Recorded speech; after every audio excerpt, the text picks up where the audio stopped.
Hello and welcome to Eternal Egyptology. Today we're going to be talking about Egyptian hieroglyphs and the arrangement of the signs. Now, hieroglyphs are not usually positioned one after the other like we do in our writing.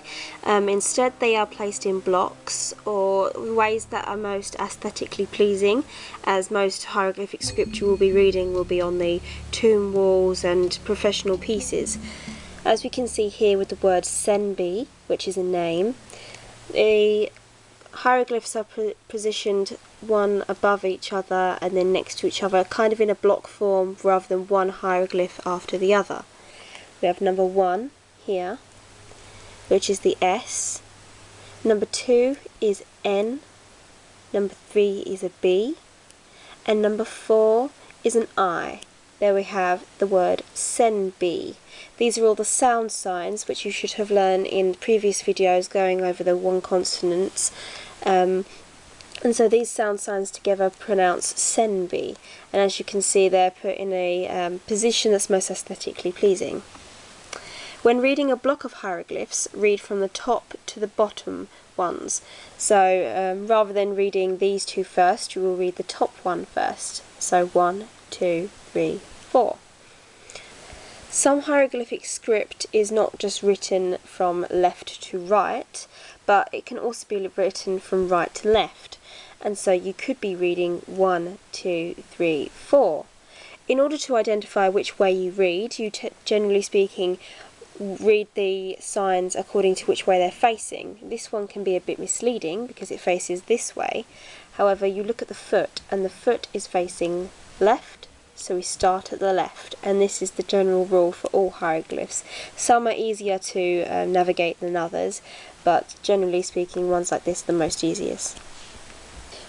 For example, with this foot, it faces the right, so you start reading right to left. Here is a good example of how the words have been formulated and put into an order.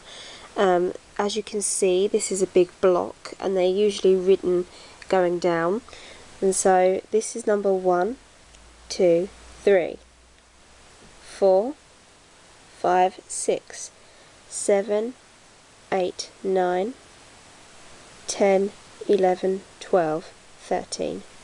You don't read this one because this is part of the script, and sometimes in the script you will have a load of hieroglyphs forming a sentence, but then there's also an accompanied picture with it, and sometimes the picture can add a symbol into it, and this would mean a foreleg, and it's talking about an offering, and this is how it will incorporate the added meaning to it.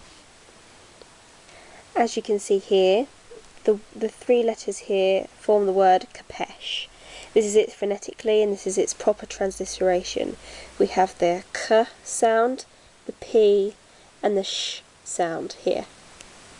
Coming down, we have the N, Ka, which is a 2-consonant word, N.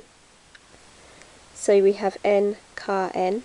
Coming down, we have Senbi again, and as you can see, the foot is pointing right, so we read it this way, with the S, and the N, B, I. And this you can be written in different ways, in variant writing. This one says Ma'akaru, and this is a particular spelling of the word. If you find this word, it will always have these 2 symbols in, but it will also have sometimes the full one consonant sounds with it, determinatives, ideograms, so you need to keep an eye out. But generally, if you see this together, it probably means Ma'akaru.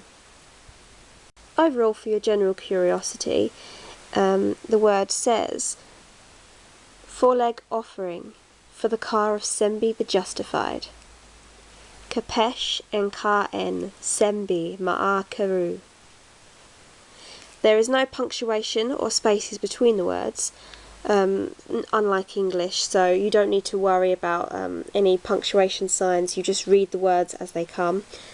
And long, thin signs, such as this and this one, as you can see, can be arranged in different positions depending on the space that you have. Sometimes the letters are not put in a clear order as these are, but that will be for another video to explain why this is done, and it's particularly done with the king's names. So this was a brief overview of the arrangement of signs in hieroglyphic writing. I hope this was useful for you.